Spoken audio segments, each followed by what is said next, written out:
the miracle doc, they counted me out. Moment of truth, counting it down. Underdog story was down for the count. Back on my feet, back with a mic, back on the beat, back with a family that bang in the streets. The game on lock, I stand with a key. Standing my ground, I am planning to flee. Standing my ground, I am planting my feet. Taking a stand, erasing my destiny, shaking his hand, flipping the script.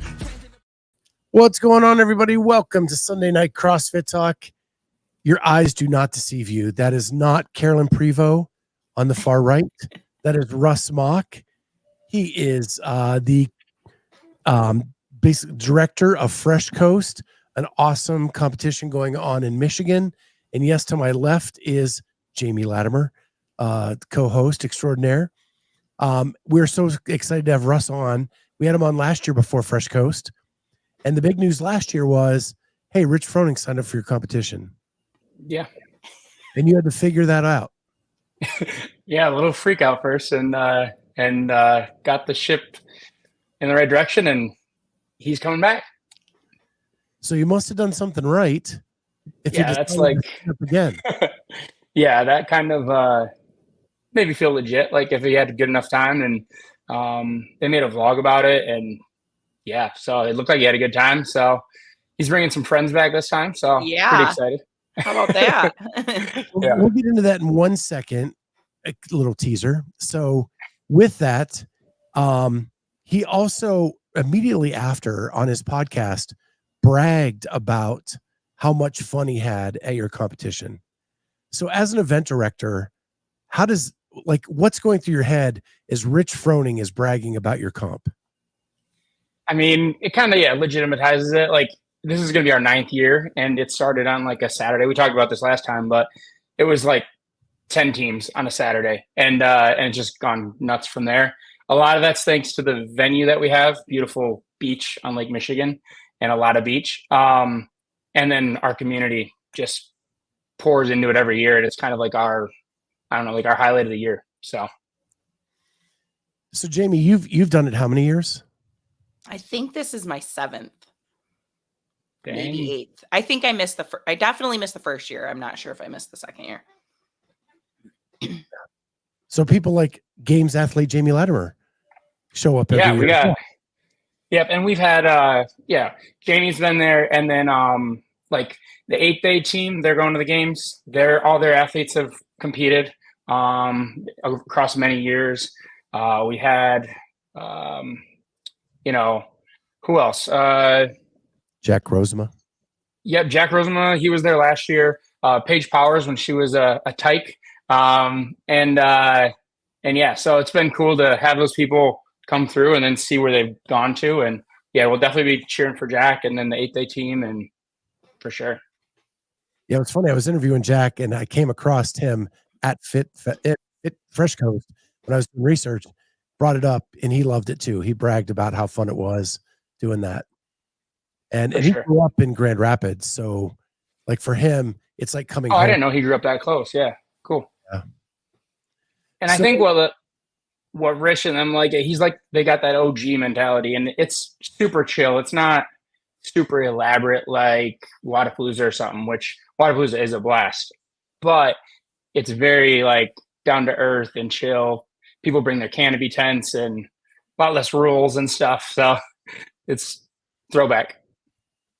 So last year you had a rig on the beach, correct? Doing that again? Yeah. Oh yeah, for sure. That is quite the monumental thing to put up. My build crew is like literally like 2 guys go out there on Friday, start in the morning, and just build that bad boy up. It's 90 feet, and we'll be doing ring muscle ups and all the stuff. Awesome. Well, our dear friend Lana Marcine said, "See you there." So she must be coming down from Canada to check out all the action in Michigan. That's awesome. Yeah, we've got some teams traveling this year. We've got Colorado, we've got Texas, we've got Canada. I saw a lot of Canada, so pretty excited. So you alluded to Rich bringing some friends. You want to unveil who he's bringing as a teammate? Yeah, so I get a text, and his teammates, Jay Webb and Swift, Swift has a work engagement, and he's not going to be able to make it. So I was like, you're reading the text. You're like, oh, bummer. Okay, what does this mean? And then read further down, and it's like, Dan Bailey's coming. So pretty excited. Ohio boy coming up to Michigan. So yeah. He actually works out at my gym doing the open workouts. Dan's a great guy. And those two were turning partners in the OG days of CrossFit. Oh yeah. To see them back together on a team. People were called when Rich first went team, people were calling for this. Yeah. They wanted Dan to be the other guy on the team.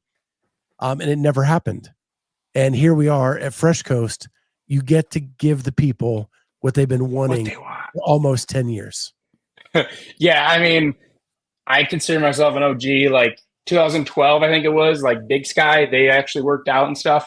And I found myself like going back and watching those this week. Cause yeah, it's just like, yeah, those are the glory days, some might call it. So, to see them, you know, we've got a snatch ladder in our comp, and they're just gonna be going rep for rep, climbing up that ladder. That's gonna be pretty sweet.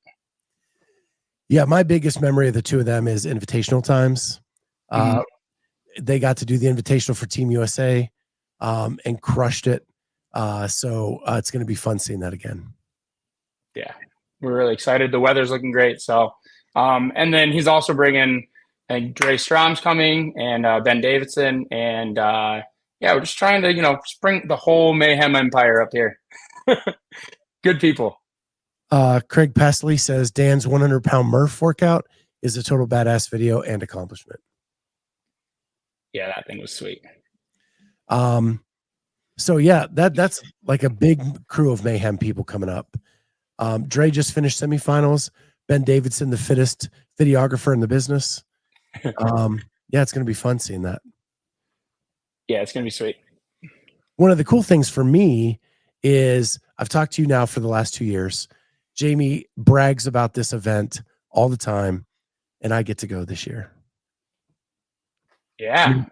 And we're gonna document it. We're gonna document it from a like kind of a behind the scenes perspective, where I just want to like meet the people, hear the stories, why they come here, why they do this stuff, what they're trying to overcome, all that kind of stuff. And we're gonna try to tell that story while we're there.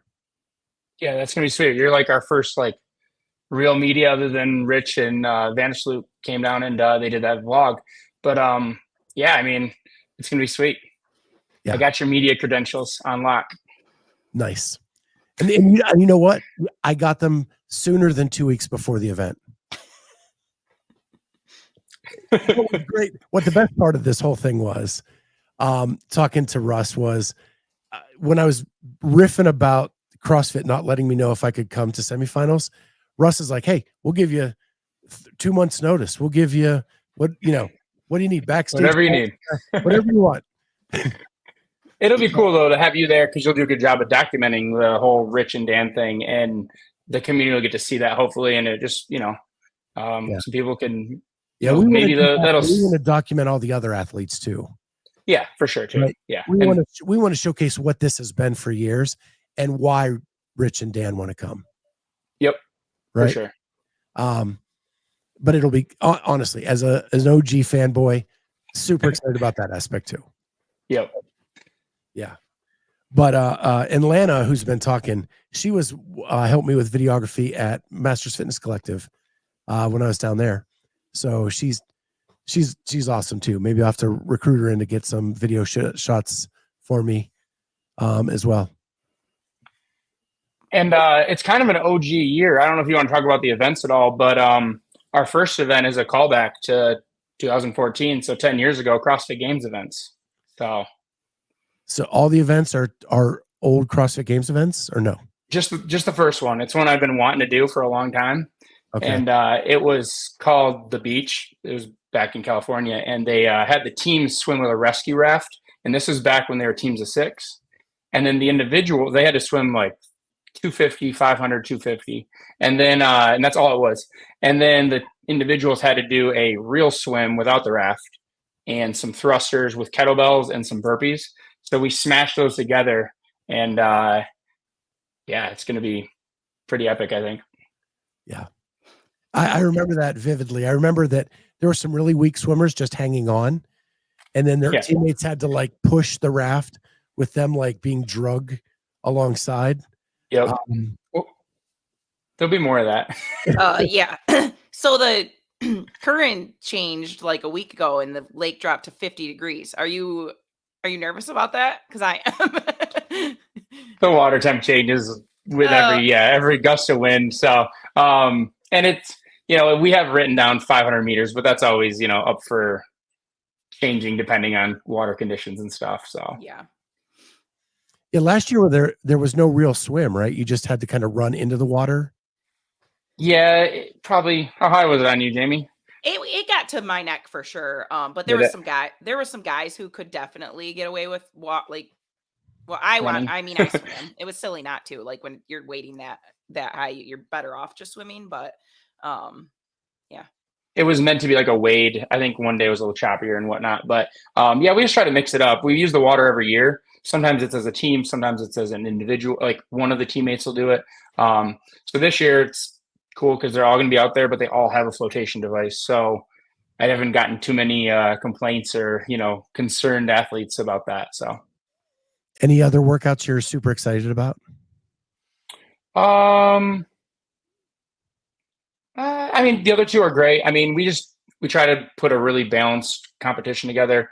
And I think we hit that pretty well. We got some high level like ring muscle ups. We're doing 3 bars synchro. We've never been able to do that. And we figured out a way to do that with using the men's bar, the women's bar, and an axle bar. So that'll be cool to see the athletes navigate the axle bar. They'll be in the sand for the axle bar. So some quirks and some challenges for them that they're not going to get inside their box, and that's what it's all about. The best is you explaining it in Jamie's facial reaction, who has no poker face. I'm just bummed there's not a run this year. The shuttles don't count. Yeah, there are shuttle runs. Everyone loves shuttle runs, right? So we threw a couple shuttle runs in there for a little race of a finish on the final workout. So I'm hoping for some really good pictures. We bring in, speaking of pictures, we bring in FL Sports guy. He shoots he's been shooting the CrossFit Games for I don't know how many years. He shoots the finishes, and he's been coming up. He takes sick pictures, so we're excited to have him back again. Mm-hmm. Yeah, super stoked for this. So it's teams of 3. Teams of 3, same sex. We have the Masters division, and then we have the individual, and then we have RX day and then intermediate day on Sunday. And what's kind of cool, I think, about our Masters division is they're competing against the young guns as well. So we don't change the workouts. I try to balance the workout so that, it's not too crazy for them. But yeah, so Rich and Dan will be competing in the Masters division, but they'll also be competing in the regular RX. So that might, it's kind of cool that way they can see how they match up against the young guys. My guess is it'll be okay. They'll match up okay. Yeah. And I'm just jealous too, because these guys get to compete against these legends. And I'm there for the, to spectate. It's going to be awesome. But I mean, how many people get to say, regular folk get to say they got to compete against these guys, Right. It's really cool. Yeah. Way too cool. Jamie, what are you competing in? Masters. Okay. And you won last year. We did. Masters. Predictions this year? I don't know. They're not great workouts for us. The snatching workout is technically half the day. It's like a 2-parter, but so I feel like that one's just gonna tank us, but that's okay. Yeah, we usually do a true strength test, and this year we have a snatch ladder, so a little bit different. Who's the title sponsor? LRX. They've been with us for a handful of years now, and they've been great. So lots of sweet stuff we'll have on the beach. Really glad to have those on one time. And then for spectators who come watch, admission, is there any admission? What's available? Yeah, so yep, it's $10 a day or $15 for the whole weekend if you're gonna be there both days. And so we fence it in and provide porta johns and all that stuff. And yeah, so $10. You can buy tickets online or at the gate, whatever. And yeah. all day, 8 a.m. to about 5 p.m. Okay. And then there's Jamie keeps talking about this thing called the dock, where like The deck. The deck. happens. The deck. Deck. You want to tell them about it? It's just a barbecue place that's next door. I mean, it's huge, and it's got music and some like lawn games, and yeah, it's just a cool place. It started as like this very small spot, and like it's just gone bonkers. They've got a concert, or not a concert, but like live band every night. So they're good neighbors. It's cool. Yeah. Vendor village or anything like that? Food truck? Yeah. We got a ton of good vendors. We're gonna have some acai bowls out there, so excited for that.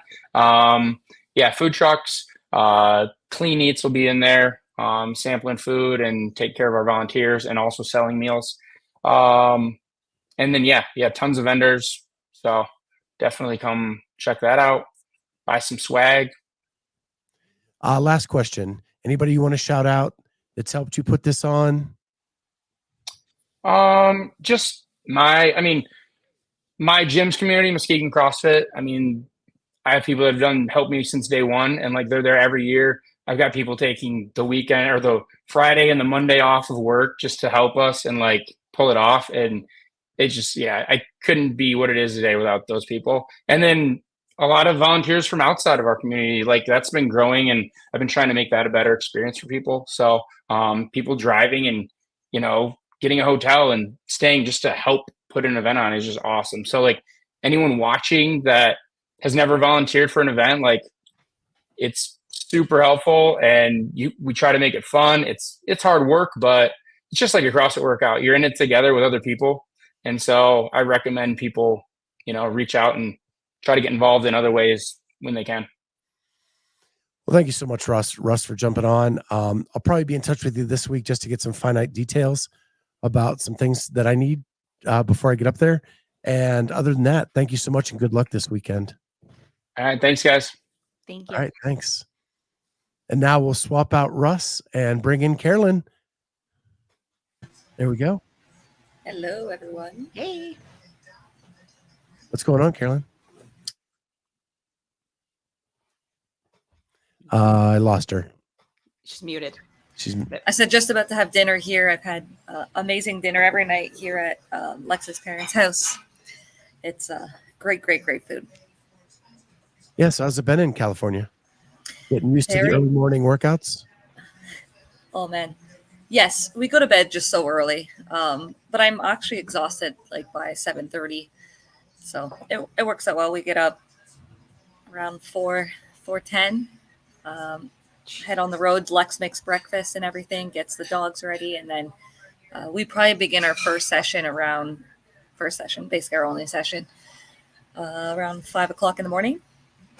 And then we do the class workouts that they like, a class WOD, and the lifts that they have at their gym around 6 o'clock, and then whatever we have left right after that before we walk the dogs for a few hours. Sounds fun. Mm-hmm. Well, it's just so hot here, that we just try to get everything done early in the morning, and then we have the rest of the day to do things. Or she obviously has work to do, so for her job. So I guess I'm the one that can chill because I'm off from work. But yeah, no, it's a good system we have. Jamie, how's Masters training going? Good. I've had some brutal pieces, but it's fun. It's fun. Like, if there's some hot days here, I try to do stuff outside to get some heat training in. But I spent the last, on Thursday we went to Grand Haven.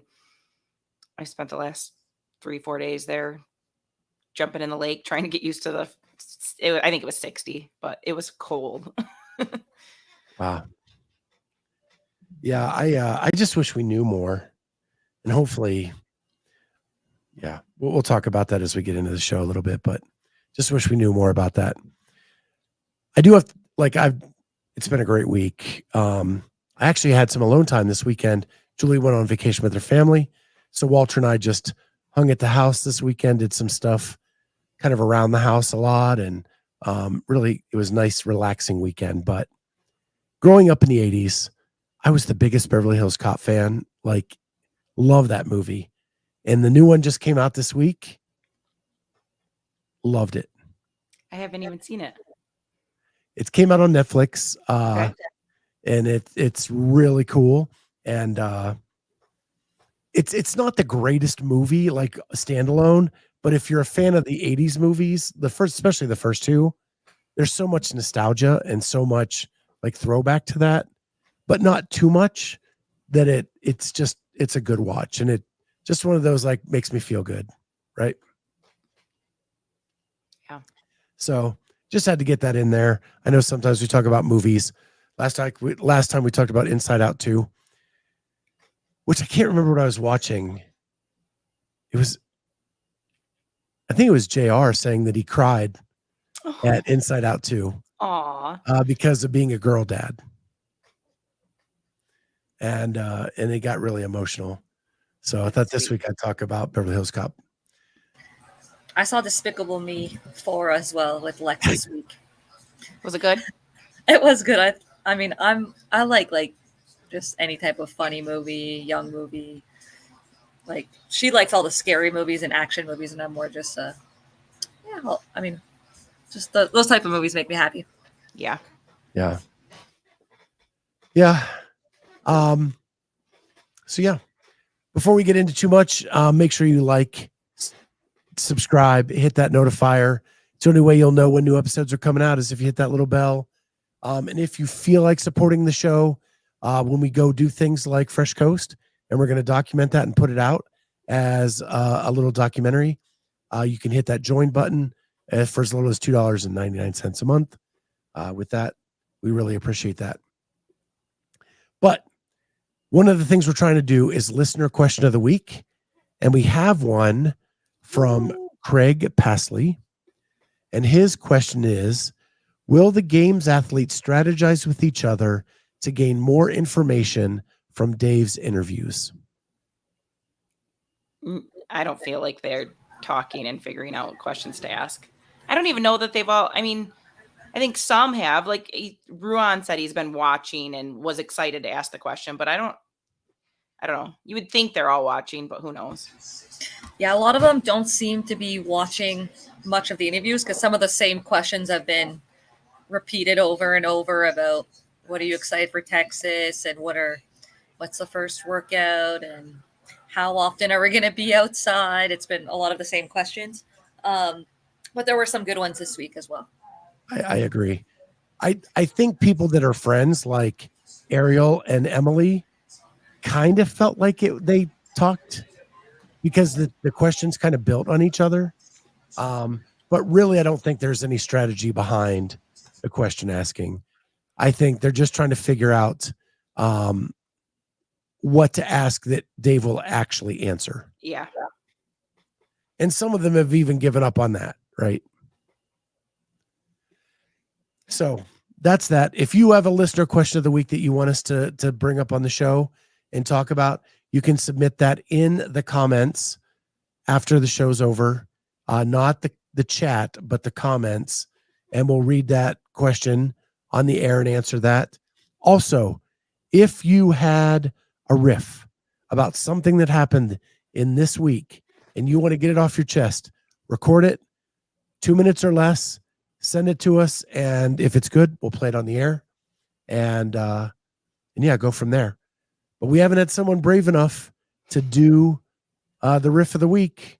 So looking for someone to take that plunge because we've been having at least one riff a week, getting it out there. And we want to share in the fun. If you want to do a riff, just record it on your phone, send it to us, and we'll make sure to get it out on the air. So one thing I wanted to bring up before we dive knee deep into stuff is I watched the latest episode of the West Coast Classic behind the scenes. I am telling you, that is one of the best pieces of content that I have seen in 5 years. That's saying something. It is, and because it's back to what made behind the scenes great initially, and talking to the athletes that nobody knows. Yeah. Now, some of them, like we know from interviewing on this show, like Gabrielle Spence and I know we talked to Jacob Schmidt a lot. There was, but in addition to that, he also caught these like conversations between coach athlete, athlete, athlete. There's one piece where he catches Jacob Hepner, Brent Fikowski, and Pat Vellner talking. And they put out, or they were talking about, when do you know it's the end? And they were asking Jacob Hepner about, when do you know it's time to retire? And there's some funny pieces in it, but Jacob's like, you always, at the end of every season, you question, do I want to go through this again? But the year I knew it was over is when I was questioning it in the middle of the season. Mm-hmm. And those are things that we don't get in like a podcast interview, or because it's just these three legends sitting in a tent talking. And this episode is chocked full of that stuff. When Pat shit the bed on the snatch ladder, he talks right after that about how bad he feels. Like he literally says, I wish I could dig a hole in the middle of the stadium and go down in it. Aww. Again, stuff you don't get every day. Yeah. So just wanted to put that out there. Very, very good. This is still, do you have to be a member to watch these right now? Yeah. The first episodes are free now. Okay. But this is the third. Got it. All right. Have you seen it, Carolyne? No, I haven't looked at it yet. It appeared in my notifications, but I haven't dug into them. Yeah. Yeah. Again, even this one is better than the first two. Like this one just hit all the feels. Yeah. For me, semifinals, I kind of don't want to look at anything of it. I'm putting that way past me. It was not a good weekend, so I don't feel like watching anything of any regions of semifinals anymore, if I'm being honest. Fair enough. So the other thing that came out this week was, we talked about it briefly last week with it being unknown, but it's the cut schedule. Yeah. So now we know, and I'm trying to find my mouse, and I'm just going to take this directly from our notes.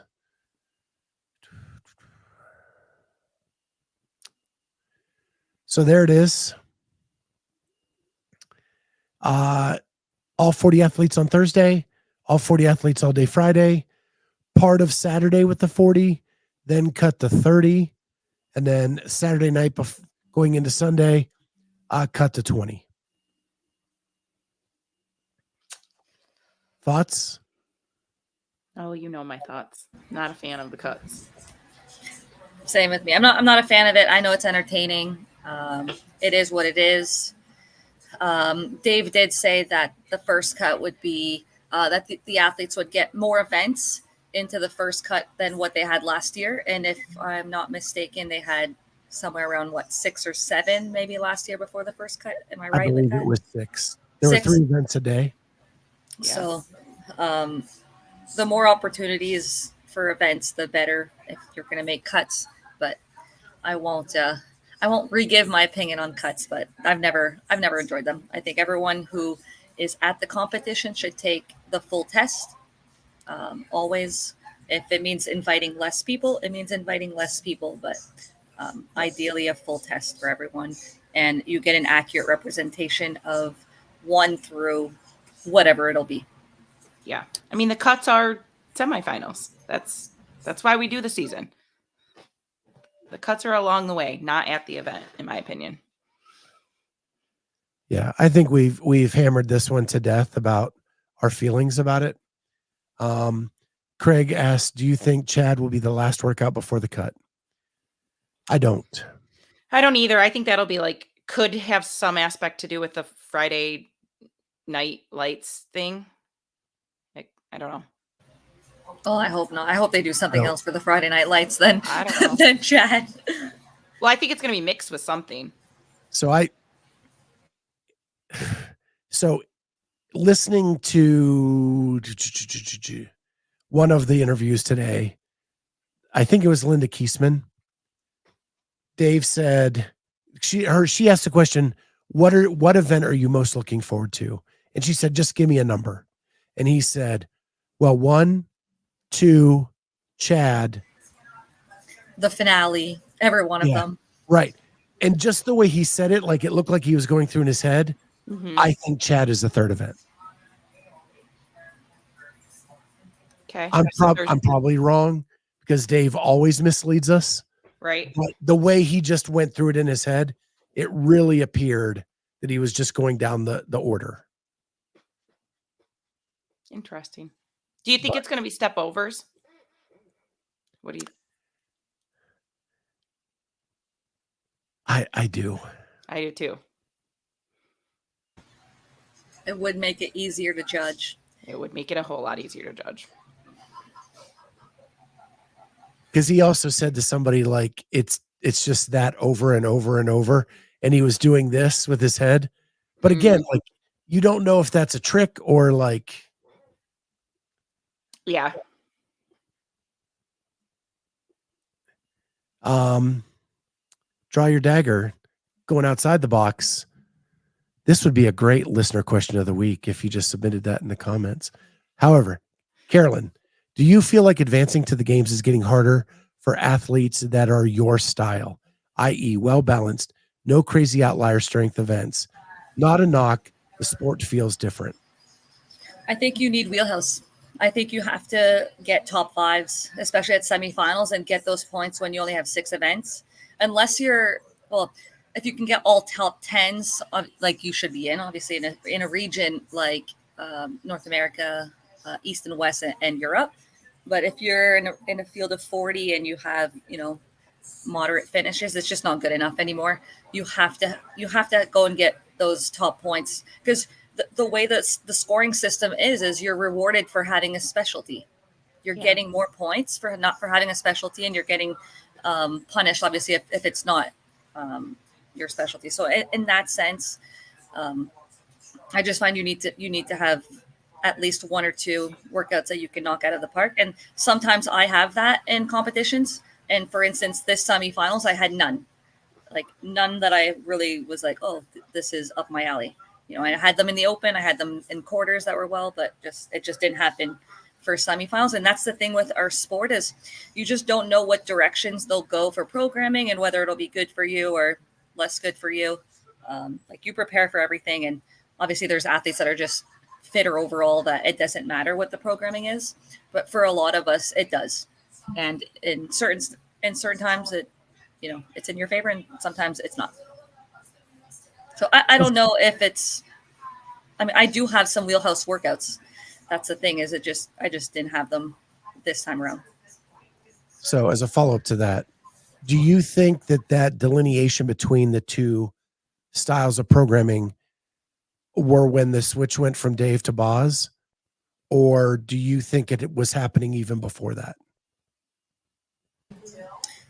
I think it's still happening before that. If you look at this, look at Dave interviewing the athletes, and he'll ask the guys even what's their weight. I haven't heard a single guy say under 200 pounds. And he's like, oh, that's not typical for a guy to be, as big as you. And almost every single one is 6 foot and about 205 to 215 right now for the men. You weren't seeing that before. The guys and girls are just stronger now, better on the machines. You just have different. We don't have a lot of super, super long events normally at semifinals. So those power output events are generating, I think, different types of athletes. Yeah. So in his interview with Heinrich, and I know he's probably done this in others as well, but this is the one I just watched most recently. He asked how tall he was. Heinrich said, I'm 6'1". And he said, oh, that's strange that you're 6'1" and that tall. That's not strange anymore. And what does that say about Dave's does Dave understand that his programming is now bringing us 6-foot athletes over 200 pounds? Or is this a wake-up call for him in these interviews that this is now what you are programming into? But those athletes are very good on body weight movements as well. Like, don't get me wrong. Like, they're well balanced. They're well balanced. But the shift is getting towards that larger athlete, male and female. I would say in general, it would be really interesting to actually have an accurate representation of the height and weight of the athletes. Like, what they have on their profiles is, sometimes I laugh at the weight that some of the girls put, or some of the, I feel like some of it's just so old. Some of them are weigh like 125, 135. I'm like, maybe 5-10 years ago. Right. But just to get an idea of what the average body type is, I think would just be interesting. Like, obviously someone like Colton, he's been able to qualify regardless of, his size, because he's so fit, right? And well balanced overall. But he has those wheelhouses to allow him to have those holes so that he normally can make it through. I just don't remember this many machines when Dave did the programming throughout the season. Right. I think that's the biggest difference. Like, we had 2 Echo bikes this year, and we had a row, and like last year was even worse. Yep. 2 air runners, 2 rows, an Echo bike. Like, it seems like there's Boz's programming leans more to machines. Agree. Which is surprising. You would think Boz would lean more towards gymnastics. Maybe he's overcompensating. Yeah.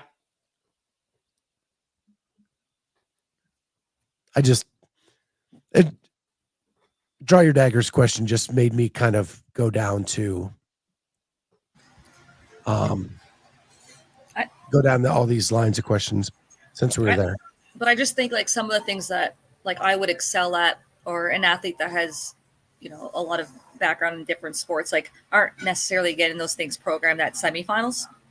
Like a lot of agility stuff, sprinting, but not on a machine sprinting, because that's more like power output, but just like literally running sprint and stuff like that. Like, you're just not seeing that at the semifinal. You would see that more at the games as a one-off event, like a 40-yard dash or something like that. Zigzag. Now you brought up this isn't even in our notes. We're like totally off script now. So, everybody's saying this thing about having a combine at Farrington Field on Friday night. That has nothing to do with the tradition of high school football in Texas. The combine is an NFL test. Yeah. It has nothing to do with what goes on in high school football in the state of Texas, where everybody comes out. It's a big family get-together night. If I would be supremely disappointed if what they chose to do that night is an NFL combine test. It just doesn't even make sense in my head. Yeah, I don't know. There's so many more things you can do with a track and a field that would be so much cooler than watching a 40-yard dash and a bench press and a high jump. Yeah, and like, while it's not very cool to watch, perhaps, like, I think those are tests that are, like, in my opinion, very important and necessary, and underutilized in our sport, like heavily underutilized in our sport in terms of fitness. And like most athletes out there, like, speed is like a very important factor in fitness and just stuff like that you just won't see, or just like raw powerlifting strength, right? Is there numbers that you can easily compare with different sports, long jumps. But I just don't know, like, that's not probably the right event for, if you're just going to go one time to that field, like, you're probably not going to use that. Like Henrik, in his interview, he asked if he could use his like track cleats, and Dave said bring them in case they haven't said that they can't use them. So obviously something on the track probably that we'll see. and perhaps some of them that have the advantage of having those type of shoes might be able to use them.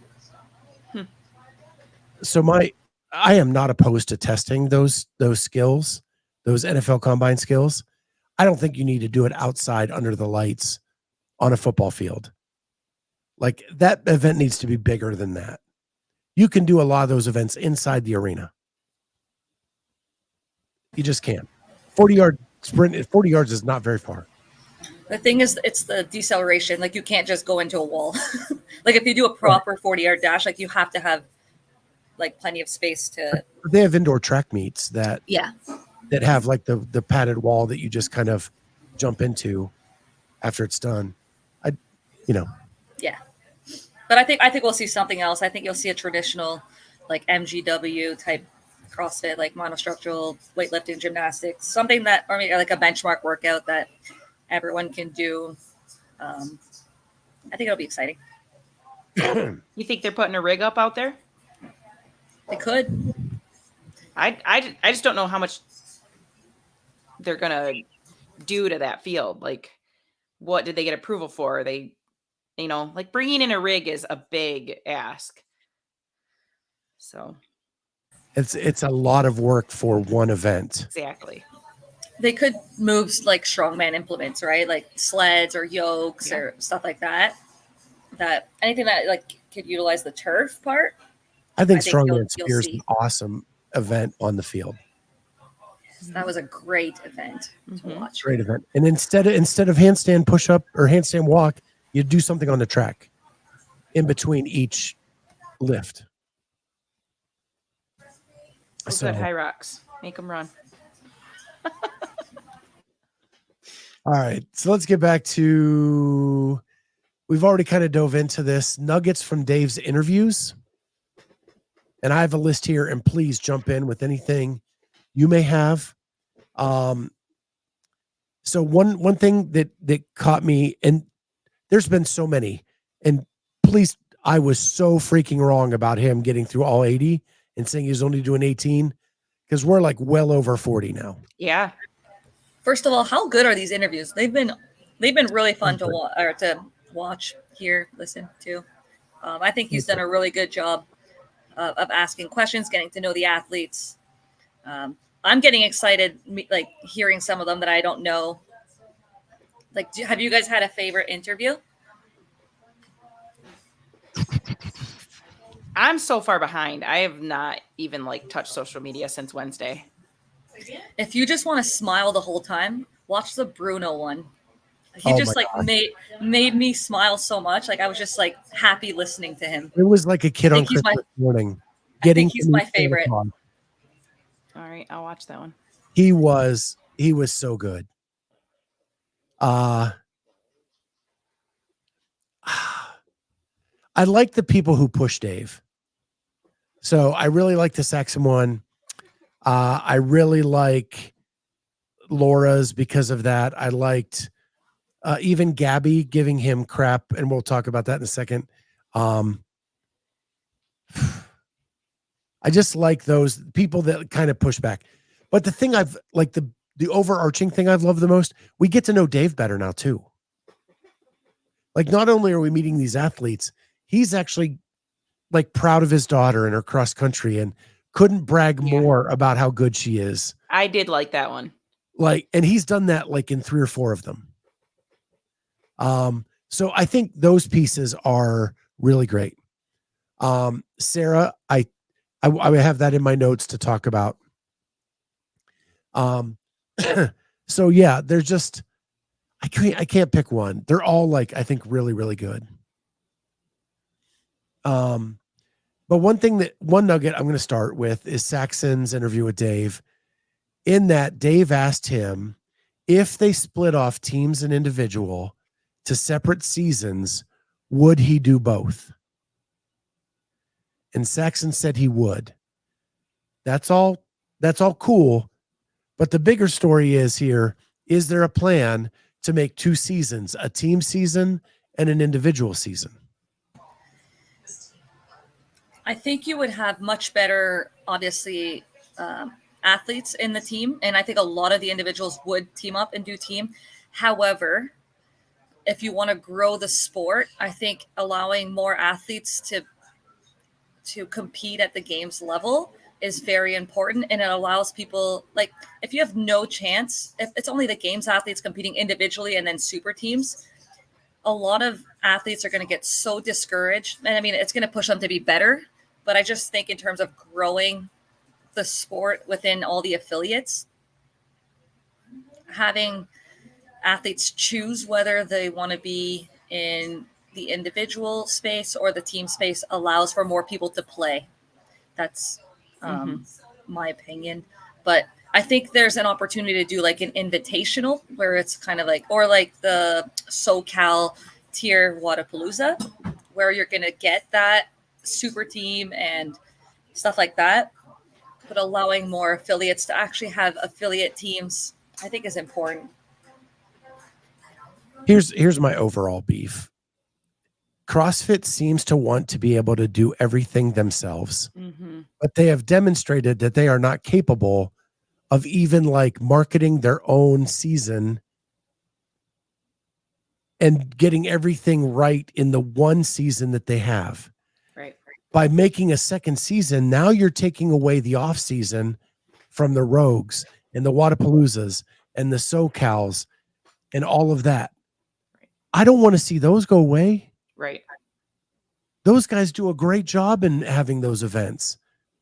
And that's the place where people get competition experience to make their run at the games.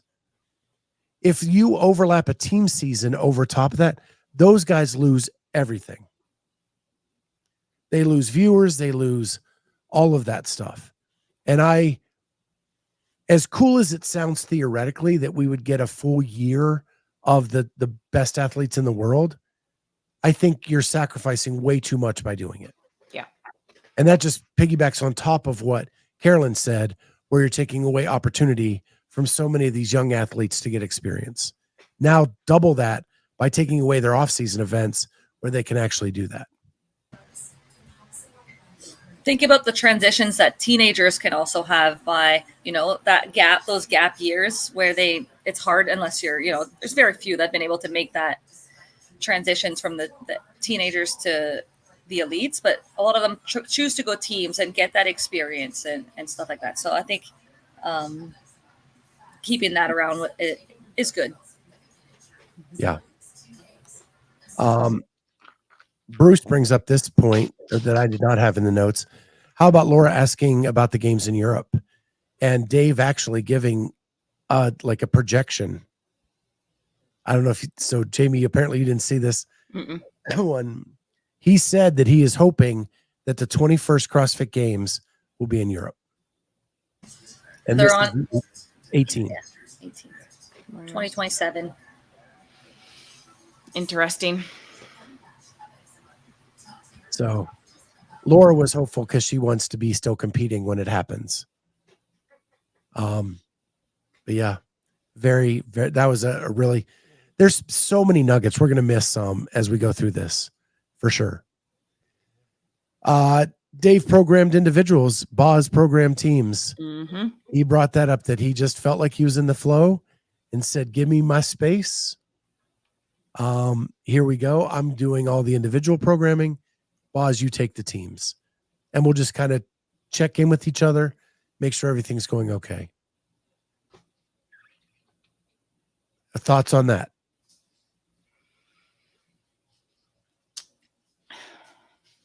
I mean, I'm excited to see what Dave brings out. I'm curious to see if any of Boz's influence has rubbed off at all, or if he's just going to go back to typical Dave. Yeah, I'm curious to see what happens. So here's my question, and I'm fine with it. If that's what he wants to do, that's what he wants to do. But when he left, when he was fired last time, he said the one thing he regretted is not having a plan in place for someone to take over what he's doing. It sounds to me like he's just reverted back to what it was before the firing. Yep. And maybe there is a place where they're talking about stuff enough where he is mentoring while he's like explaining why he's doing the stuff. Like, we don't know that for sure, but that's my only fear about it. Yeah. Yeah, So, I mean, to say, give me my space, let me just go do my thing. Like, yeah, that's kind of a problem a little bit. I would really like for one of the athletes to ask, because he says that he didn't really follow the 2022 games, but just ask him about his opinion of the last few years of games and how Boz did and what elements that he liked that Boz did and what would he have done differently. Just something like that, I think would be an interesting question. I don't know if anyone would go there with their question, but that would be an interesting one to know the answer to, because I mean, those two have worked, so close for so many years. And there are things that Boz put in place that I think are here to stay. And that they were good for the sport. So I hope that they're working together, because I think both of them have really good ideas. And I think in a teamwork fashion, you can always do a little bit better and less tunnel vision of maybe certain biases that you can have. I think they could balance each other a little bit better. But we'll see what the games are like. Dave has programmed tremendous games in the past. I expect nothing less. He said that this one's not going to be the hardest one that he has ever programmed, but that it will be a great test. yeah, I think also the one thing, and Dave said to Abby Domet that every athlete at this level should have a coach, because you have blind spots as an athlete and you need someone to make sure that you take care of those blind spots. And also you need someone to make sure, like, just finite movements, right? Well, as a programmer, don't you have the same blind spots? Don't you have? So it'd be interesting to see what those discussions are with Adrian. That's the piece that, like, would level this out, if those are good, constructive feedback both ways. But like you said, Jamie, when you say, give me my space, let me do my thing, that doesn't sound like that. Yeah. But who knows? Then there was another one, Craig. Emma Lawson talked about mental health with Dave. It was very interesting. I added the very because it was. I'm only that's the one I'm on right now. And if when I'm done, I'm caught up, I think, unless he releases more as we're on. I found this fascinating that she brought it up. He followed up with it, and they went down the path of what she was thinking this year. And she said that she stopped having fun, and it became too much pressure and too much, and that she needs to work through how to make it fun again and not put so much pressure and not so much of her well-being or worth on the leaderboard. Yeah. This is also her first year that, she just graduated last year from high school. And this is the first year where she doesn't have that other activity or that other thing to get her mind off of CrossFit and, being with different people away, like, in the space. So it probably makes her think more and puts the pressure even more on her performance, especially because she did so well last year, having the leader's jersey for a good majority of the games and being so close with the second place. Like, I wonder if, just being all in this year for, like, literally all in, not having anything else on her plate, whether that just is like putting this extra pressure that she didn't have when she was in school. Yeah. And she did say all the pressure is from her. Nobody in her camp is putting that pressure on her. Nobody in her family. It's all her. Mm-hmm. So, yeah, that was really good as well. So the next thing, next nugget is during the Tia interview, there was something cut right out of the middle. Oh, really? Barbell Spin posted it on Instagram with the actual where the cut was. And I immediately responded, that's exactly what I thought when I was watching it myself. There is a piece cut out of the middle of the Tia interview. It's the only interview where there's any cut. And like I said earlier, he was on with Alex Kazan with 6 minutes of technical issues, and that didn't get cut. So what the hell happened or was said that had to be cut out of the middle of that interview?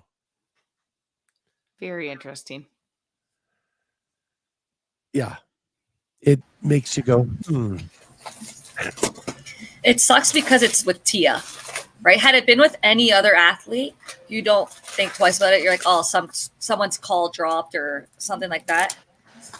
But it's the fact that the cut happened with that particular interview that it just speculates stuff. Now, I don't think that there was anything, but it's another opportunity for people to talk about things that could have been said or deleted. It's because of who she is, I think. One of anybody who doesn't need any help, it's her. Right? If you would have cut out like some of the issues from the other interviews, I wouldn't have thought twice about it. Right. But because this one, yeah. And the way it comes back, he's like, well, let's get back on track and blah, blah, blah. So I just found it odd. And again, it's just those things that make you go, that when there's already trust issues, those are things you don't want to see. Yep. So anyway, yeah, that's what Dave said. Let's change the subject. That's the words he said. So anyway, Bruce thinks it's nothing. I don't think it's nothing. I think it's nothing, but I want to tell myself it's nothing. Yeah. I want it to be nothing. I truly want it to be nothing. It's just, why only cut that out of the 40 whatever you've done? Right. Because they're like, if I was doing them, there were things I would cut. To like that Alex Kazan one, like I almost turned it off. It was so bad with her internet. And I would have cut a lot of that before releasing it. But Craig says it's something. Agree, Craig. All right. The next thing I have on my notes is Korean women with the interpreter. I thought that was awesome.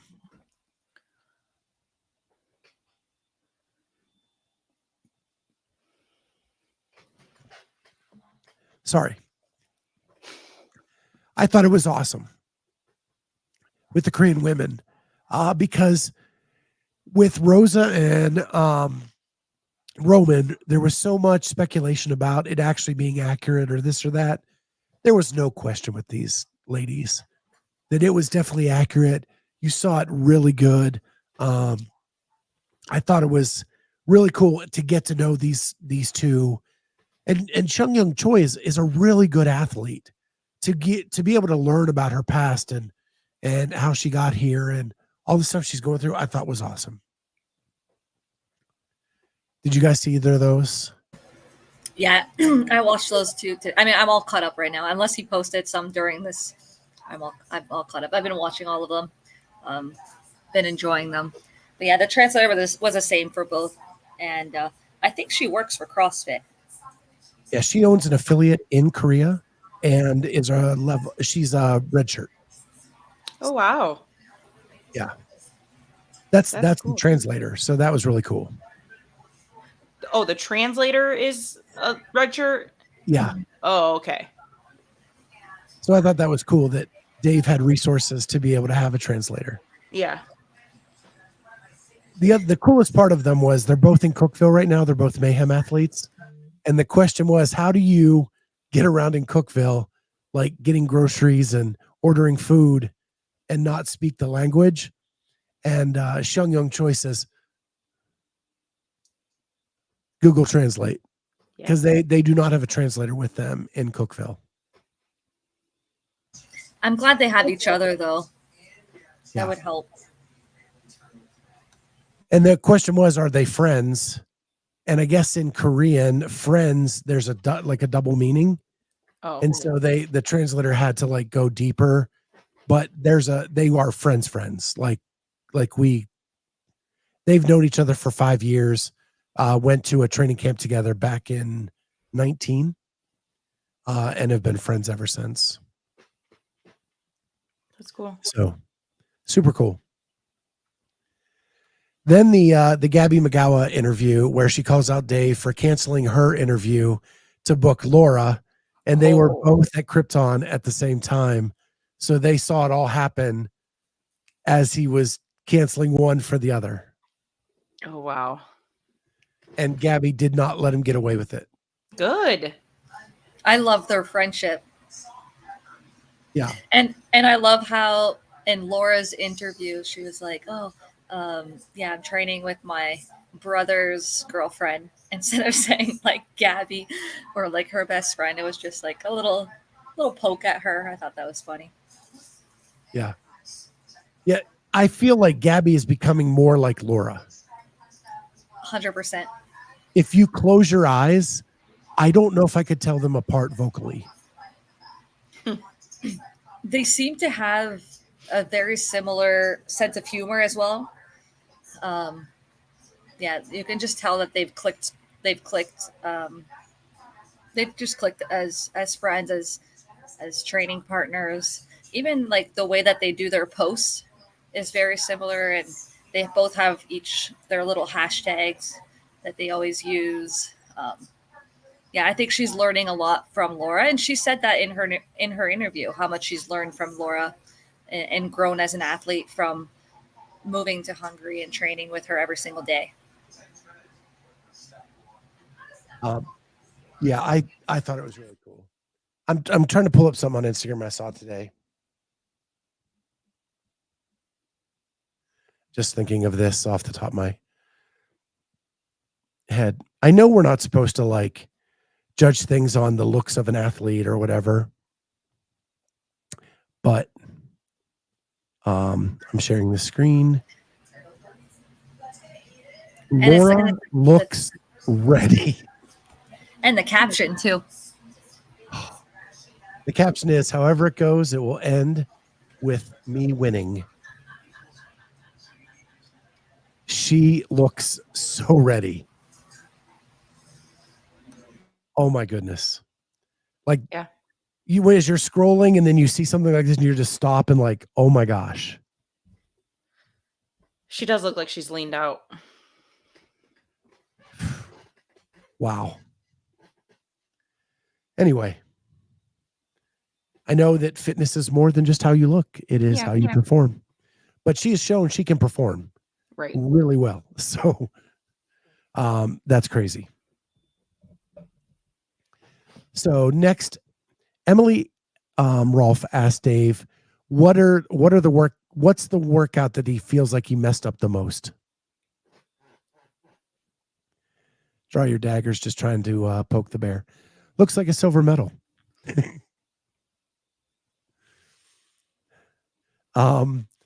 So Emily Rolfe asked him, what's the workout you messed up that you wish you like had a do-over?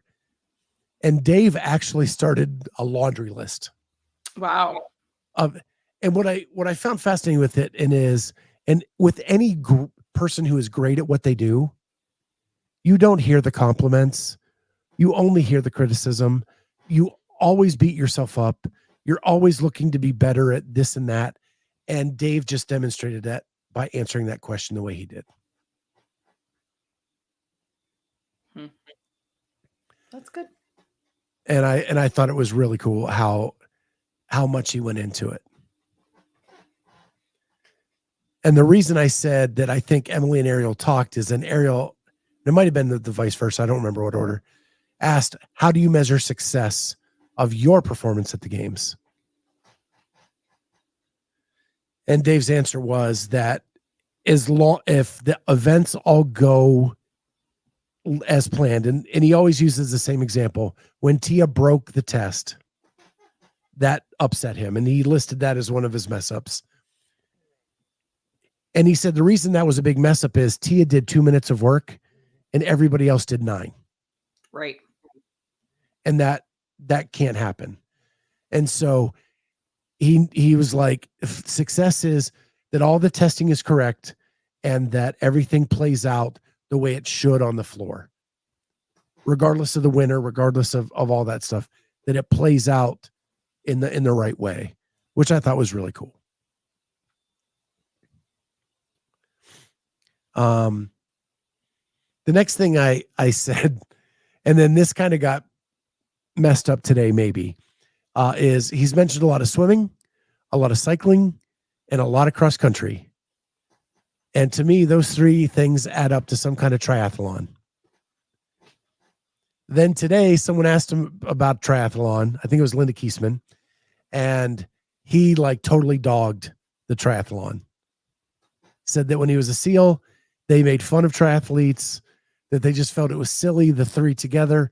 And he said that he likes all the tests separate, but does not like them as one test. He's done it before, obviously, at the games, but a different order. You could see that again, or like a run, swim, run, or bike, swim, run. Yeah. Something of a different order. Yeah, but yeah, a lot of benchmarks, asking everyone about their benchmarks. So it makes me think, like, as we get more info on the events, I'd be interested to see whether it's a benchmark games, and if we could see something like that, or where there's, multiple benchmarks being performed. Cindy has been mentioned quite a bit. Lot. Yeah. Yeah. Do you think that's a judgeable event? No. And no. He was, I watched him do a version with Bailey Rail. I was trying to see on her YouTube channel whether there was any hints or anything like that. And they did like a bar muscle up, push up, or burpee it was, I think they switched. And then like a sandbag up a hill. And he talked about the workout, Cindy, and how like you can't really judge the push up, and even the air squat would be tough to judge in that video. So when I watched that, I was like, oh, so it can't be Cindy at the games. That's how I looked at that conversation from the video. Yeah. Yeah, I just think it'd be very similar to like Mary, and Mary was so good at the games. Mary was good, yeah. Mary gave me rhabdo. But it was a good event. Well, and you had 2 epic performances, like one on each side. Mm-hmm. So it made it like this. Nobody's ever going to forget Noah and Carrie's performance in that event. Right. Like, and that's why it's great. Was it the workout itself, or was it the performances by the athletes? And I think that's where Dave's like analogy of when you're programming, it's a test to make the athletes show their stuff, right? Like they're the stars, not the programming. You just have to give them the right test to be able to do it.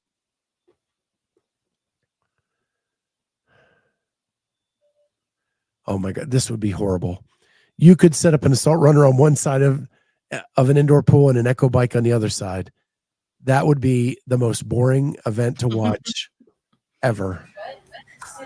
I would like to see swim and stuff come back from the 2020 games that they did, because a lot of the athletes that competed there, the 5 and 5, said how hard that event was. And it's too bad that event was used on only 10 athletes instead of a full field of athletes, because I think that was a cool event. Not that I would want to do it because I'm not a great swimmer, but I think that would be a good one to watch. Yeah, I like that event. I didn't like the D-ball part. Like I think if they swapped that out for something different, yeah, I didn't like the D-ball. I would be cool with it. Like even just a sandbag squat or something like that. But the D-ball was hard to judge, and there was controversy around that. We don't need that. But what I did love is the building effect on the swim. Like each time through the swim, if you were not a good swimmer, it took its effect on you as you move forward. Yep. So, Then I watched the Linda Kiesman and I'm talking about this. She's had a lot. And I thought, oh my gosh, she's trying to make Carolyn's argument. It just got lost, I think, in the accent and the technical pause ups about you're letting these people from other regions accumulate points at the games and semifinals, and then there are better athletes not making it to the games. And she asked the question, do you think there's a way to get that she said, is it easier to make the games from some regions other than others? Which, for a rookie to be that ballsy to ask that question, I was like, yes, that is awesome. And then she tried to actually make Carolyn's argument about the points and how it's going to have a compounding effect over time. Mm-hmm. Did he have a response? He kind of skirted her question and answered another one. Oh, geez. But he did mention that like representation from each region is important, which I've always thought that was important as well. We didn't say go to 0. We said go to 1. Yeah, go to 1, right? Mm-hmm. And then he said, would Europe be better with 2 regions? Yes, but they're just not there yet. And he said that in the past they had a better way of getting people to the games. And they're just not quite at the right formula right now of things. But that's essentially what he said. Yeah. Like everyone knows that it's not necessarily the top 40 in the world. You could have a better top 40 in the world. But I think with him saying that they want that representation, then they're okay with this being the top 40 with the representation from every region. And I think that's where his mind is. And if that's their intention, then they're getting what they're wanting. So Bruce says, not everyone at the Olympics deserves to be there, but they are. We are not big enough to be in Olympics. The Olympics takes like hundreds of athletes in a field and cuts it down as the week goes on. CrossFit's taking 40. And we're not getting people from every country. We're getting it from continents because we're just not big enough. And to try to fit CrossFit's model into an Olympic model is just insane. We're not there. We're not even close to there. You can get global representation in other ways. We can maybe get into this next week, but Matt O'Keefe had a brilliant plan on death by. I think I brilliant plan. It was so good. And it was a way for people to have hope to build and grow and get better and better to eventually make it to like the top tier. Yeah. Basically have tiers of levels of athletes, and you make it to the top tier. You're at the games. Next tier, you go to CrossFit sanctioned events that are a different level, but you can accumulate points and get better and better and move up the ranks. And so it was really good. I probably needs tweaked a tad bit, but it was really good. Draw your dagger, guys. The points are like Shroot bucks. I'm not an Office fan, so I don't know what that means. I know who Dwight Schrute is, and I have seen a lot of episodes. I just have never watched the show straight through. So anyway, there's that, and then one thing that I thought was cool was when athletes were asked who they look up to or who their hero was, so many people said Rich Froning. That's awesome. And I think that like we always have this debate, who is the greater athlete? Mm-hmm. And I always argue that it's Rich for what he's done. Mm-hmm. He's the most impactful athlete, that's for sure. Correct. Not only as an athlete, but as what your potential can be as an athlete in terms of a business, and just everything that he stands for. Like he's grown his brand and so much. When he's an affiliate owner, he was a seminar staff member. Like he did all the things, right? He's continuously a part of the community. And I've never, ever seen him be mean to a person backstage, in the crowd, whatever. Like, he always takes time. And so anyway, I just thought that was really cool because he hasn't competed as an individual in 10 years. Right. And they're still listing him. Mm-hmm. And then the last note I have is the Moritz Fiebig interview. If CrossFit does not take that video, chop it up, and make a marketing campaign around it, they are making a massive mistake.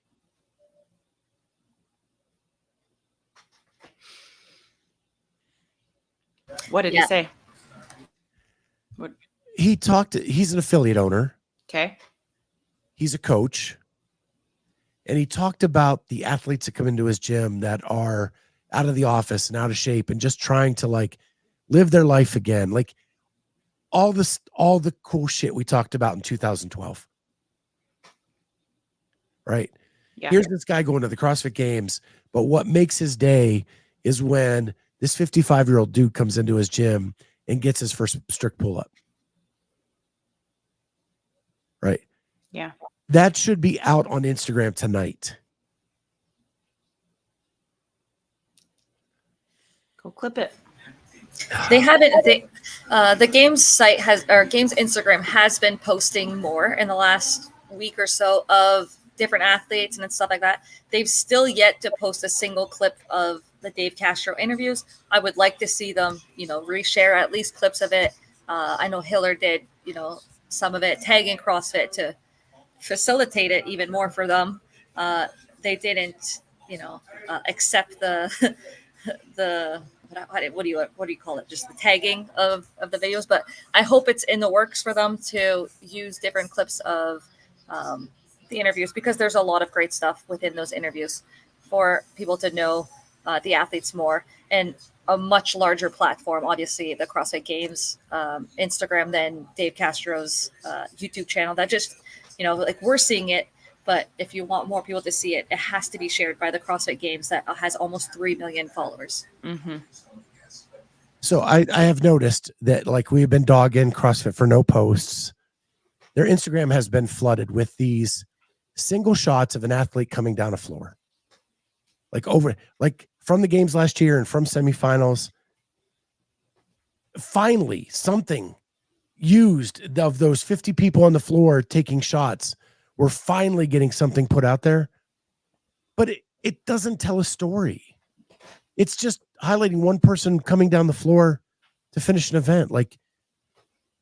And then that thing they put out today with Jeff Adler and Roman Krennikov running at the Syndicate Crown, putting script of the Terminator over it, like Roman is the Terminator and Jeff Adler is like, what the hell was that? I will find Sarah Connor. What? Weird. I'm glad they're posting things. It is an improvement. I just want to see, like you said, the stories, right? Like we want that's not a those story. stories. We want those stories to be shared. I think this is at least a huge step versus what they've been posting, which is nothing.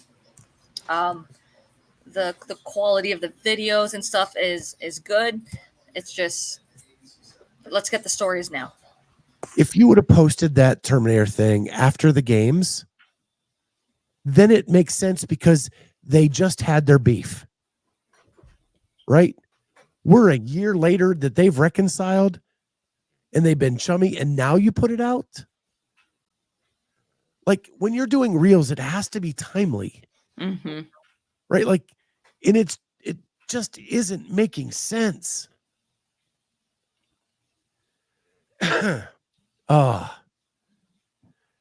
Oh God. The rest of it has been better though, overall. Better. Okay. That one was a fail, but the rest of them are. I'm a 54-year-old dude. Like, I am so out of the loop on what is like My shit looks better than that. Mm-hmm. And I'm one guy with a little laptop at 54 years old putting together stuff. Come on. Sorry. That was awful.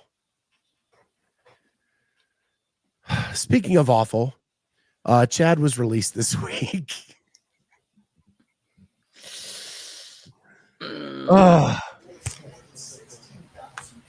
So what are your thoughts?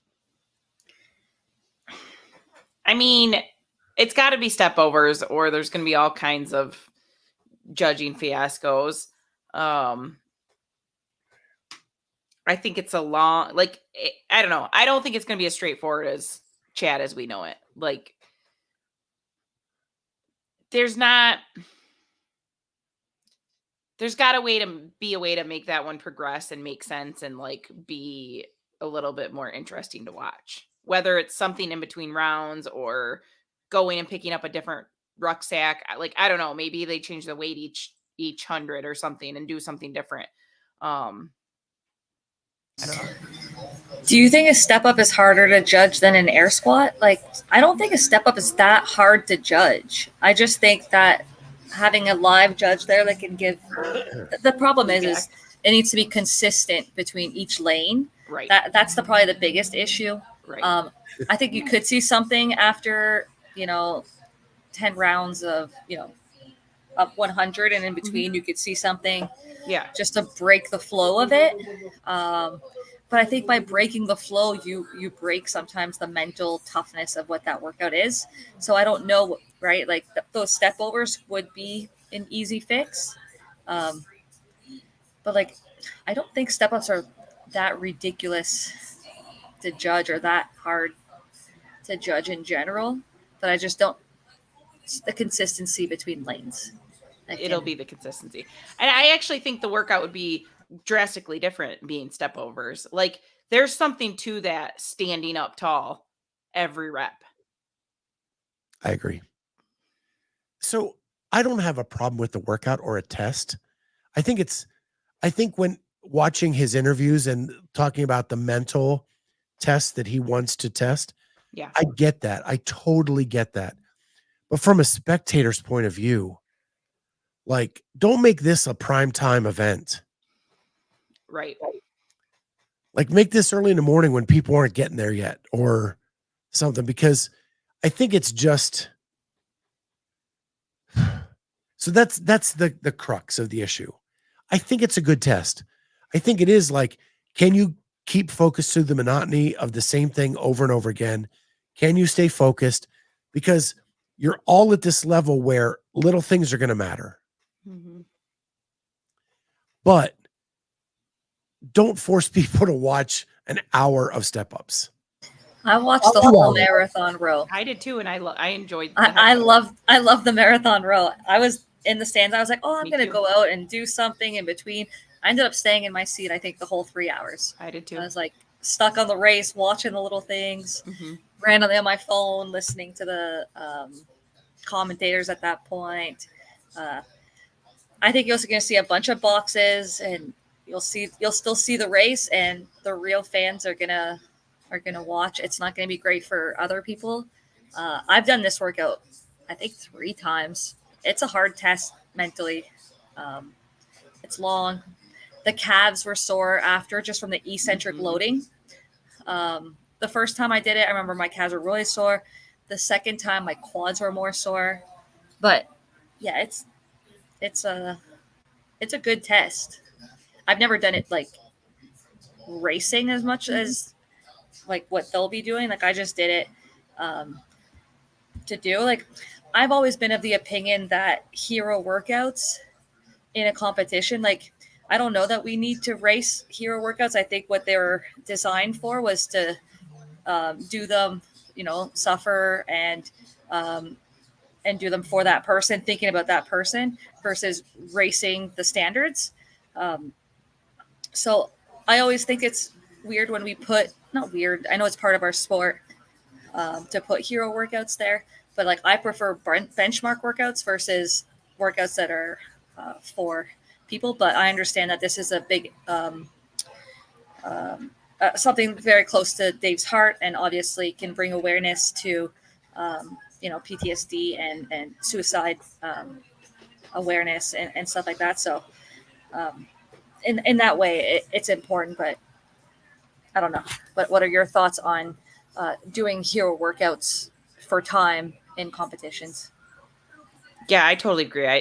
I don't love the hero workouts for time. I think honoring the people through the suffering is much more important.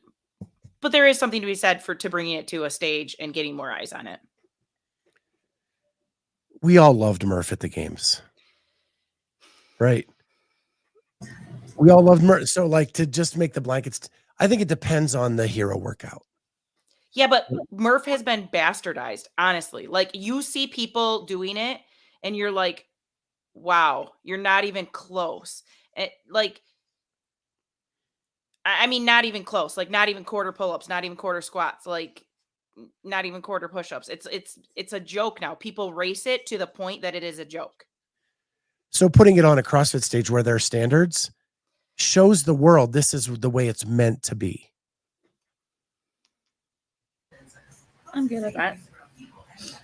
And like, they'll be following like strict standards, obviously.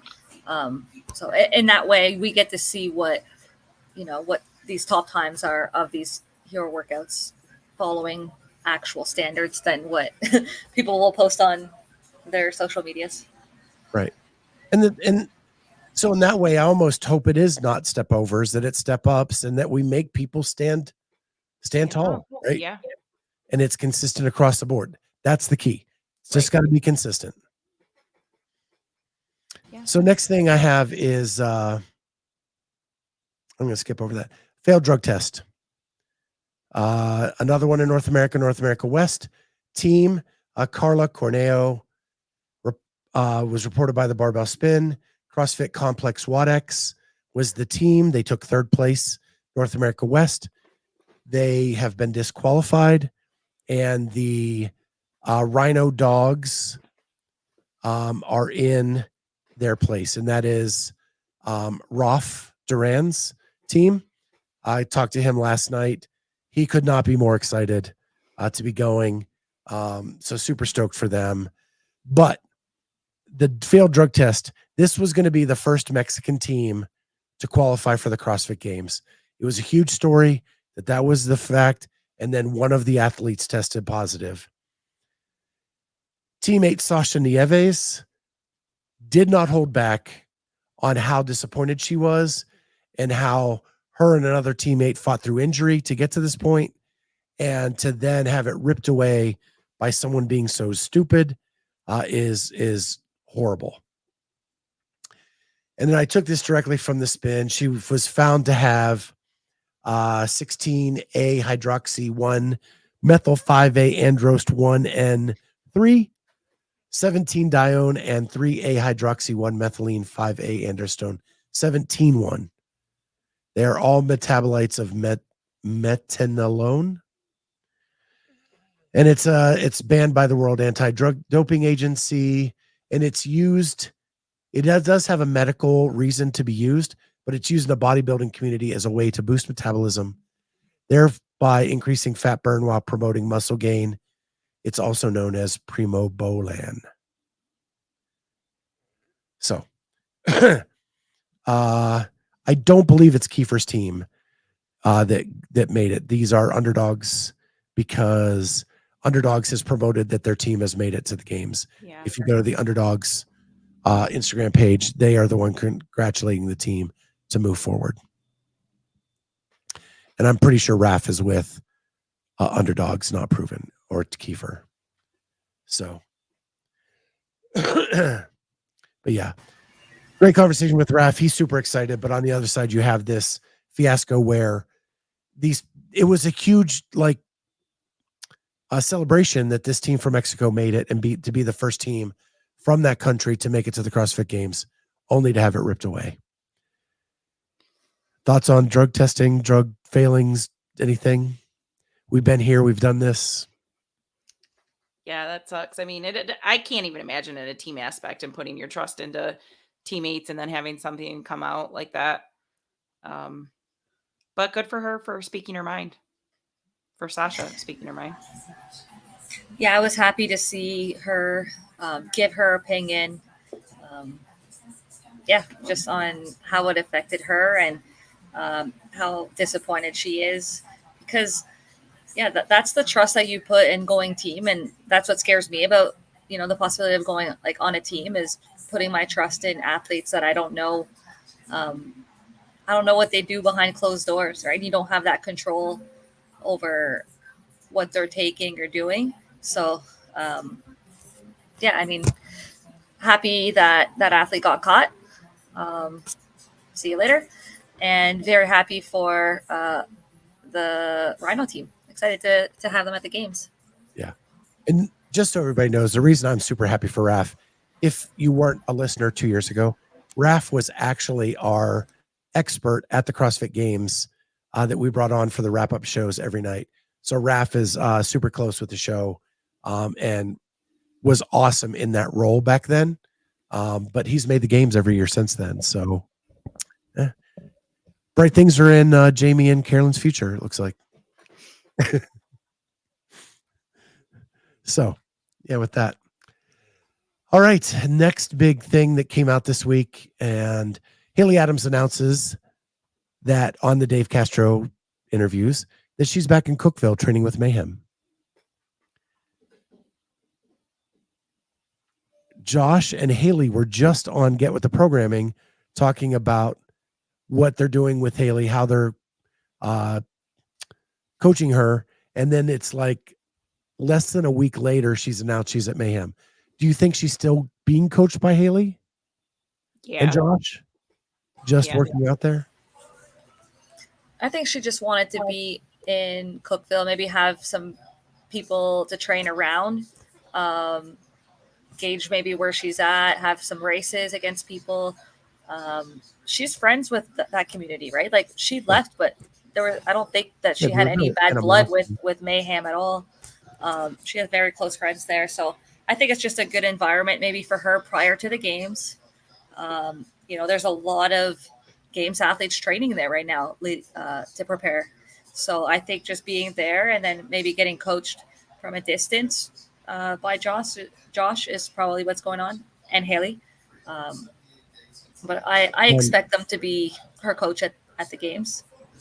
Yeah. And her primary training partner is Luke Parker. Oh. Who doesn't know what Cindy is? Did she sell her house in Cookeville? I don't believe so.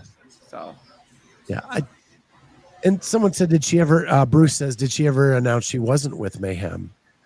She never really made an announcement about coaches. It just was, hey, she's working with Haley, blah, blah, blah. And there was never a formal announcement about anything. So maybe that's it. It's just like a co-op almost. Yeah. So I know Haley and Josh do other things outside the CrossFit space. Right. Training actors and actresses for movie roles, things like that. So my guess is that's probably still a pretty lucrative business that they didn't want to dive headfirst into CrossFit stuff. So maybe the co-op thing is better for them.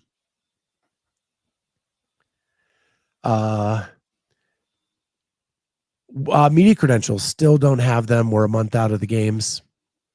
This is the first time ever I've actually bought a plane ticket and a hotel room prior to having approval for my tickets, for my credentials. So I may be just hanging out in the beer garden for the weekend at the games, but who knows? Just a little update there, but we did buy the stuff. We were going to go there. So I actually emailed Chris Madigan today and said, what's the timeline on this? And then I said, hey, have you guys ever thought about doing a yearly approval so that media can actually make plans ahead of time, knowing that they're approved? I got back a response saying, hey, we're giving 20X number days. You were supposed to hear this week, 20X days, that we feel that that's plenty of time. And that it's not really a season like other things. It's more like an all-star game or an event. And I said, and that so that it's going to change how many people are allowed and stuff like that. I said, yeah, but there are companies that are there every year and every event that can you give them approval to say, hey, we're going to have some representation. That number may change. The structure may change of who can go, blah, blah, blah. But at least say, hey, morning chalk up. Hey, barbell spin. Hey, blah, blah, blah. You are approved. We'll let you know the numbers as we get closer. So the response back, I see Halpin's response here. Anybody who applied before July 5th will hear in the next week. The deadline is July 19th. So if you're waiting that long, you may not hear till later. But I put my application in the first day that the application was out, as I do on everyone. And I feel like I wait for freaking ever to find out. And I'm a small company who can't just throw $1,000, $2,000 at something and hope. Right. So with that, then I think just kind of a little bit of finishing up is Sean Woodland actually reached out to me this week, said that he actually heard our podcast last week and wanted to thank us for the kind words that we said about him. But then he appeared on the WODPrep podcast. And that was very interesting. So just a couple notes, recap. He hadn't heard, Dave in one of the interviews said, or Week in Review said that they had plans for Sean in Texas. Okay. Sean has heard nothing about that. He was finally reached out to by Don Fall, saying that they still want to work with him in the future, but they just wanted to go in a different direction this year. He knew 2 weeks before he made the post, but never through official channels. Till after the post and was reached out to by Don. It does sound like he is sure he's doing Rogue and he's in talks to do other events this off season, but he's also trying to reach out and expand into non-CrossFit sports to do some other stuff. So he said the only bad thing is he hasn't done some of that in a long time. And so he needs to get reps in and get some tape to be able to give. So he's just trying to figure out that path. But I thought that was really cool that he was on there and he was very open and transparent. And he said the reason he did the post, even though he wasn't reached out to, was he didn't want it to be a discussion point at the games. Mm-hmm. He wanted it out there and over with. So he was not the distraction at the games. We will miss him, but I know that he'll do well wherever he'll go. His voice is awesome. He does always a lot of homework on the athletes, and whatever he'll do, he'll crush it. Yeah. So the last thing I have for tonight is, for people who don't know, our very own Carolyne Prevost was a junior Pan American champion in Taekwondo when she was small. Second place. Second place. I lost to Peru. And if you've not gone to her Instagram and seen her do some damage to Bob with her Taekwondo, you need to go do it. It is worth the watch. But in Dave's interview with Shung Young Choi, her background was Taekwondo. So I put it out to you, the audience. Who would win in a Taekwondo match? Our very own Carolyne Prevost or Shung Young Choi? Dave also said that he did Taekwondo, so you can throw Dave in the mix as well. I used to fight against the boys too, so let's put him in there. So anybody have any response? What do you think you could beat both of them, Carolyne? I haven't done Taekwondo in a while, but I feel pretty confident in my background, is what I'll say.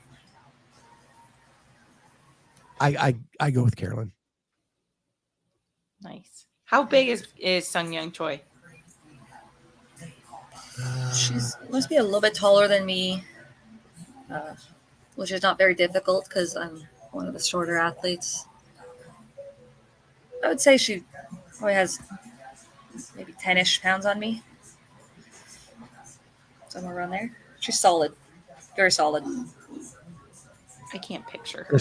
She actually got really Taekwondo, it comes from Korea. So like I had to learn words, like Korean words growing up in that sport. So not surprised at all that she has that background, since that's where the sport started. Mm-hmm. That's where probably the top athletes are. Well, I don't know if they're the top athletes. Craig Passley picks Carolyne. Bruce says Dave said they were in talks about using him in a different capacity. Right. That's what I alluded to, Bruce. But Sean had not been contacted about any capacity. And how are you in talks if the person doing the thing is not in the talks? Yeah. Because whatever you may come up with, CrossFit, he may not want anything to do with. Right. He actually did also say he didn't know if he was even going to go to the games. Oh my gosh. He does not want to be a distraction.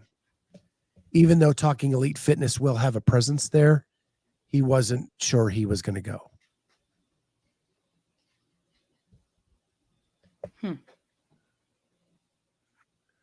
So, yeah, that's just crazy.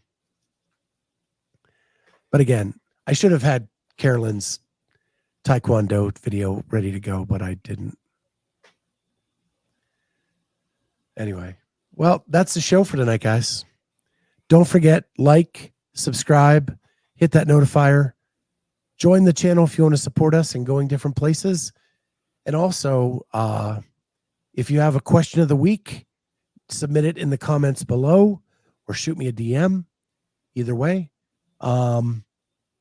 And if you have a riff about something that's happened this week, because Dave has announced more pieces to the puzzle will be released throughout this week.